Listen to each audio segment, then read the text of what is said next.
Hello everyone, welcome back to our channel. In today's video, I'm gonna show you how to download the NerdWallet app on your phone.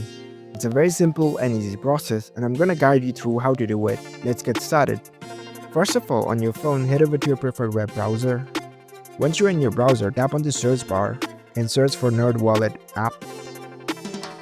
In the search results, you will see the NerdWallet app link. If you're using iPhone, it'll show you the App Store link.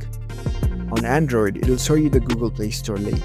The official logo of NerdWallet app has this green N, and here you can see the install option. You can tap on it to install this app on your phone. As you can see, it will take me to the Play Store. As this wallet app is not available in my country, it is now showing me the option to download. But if it's available in your region, you'll see the install button right over here. So you can simply tap on it and it will be downloaded onto your device.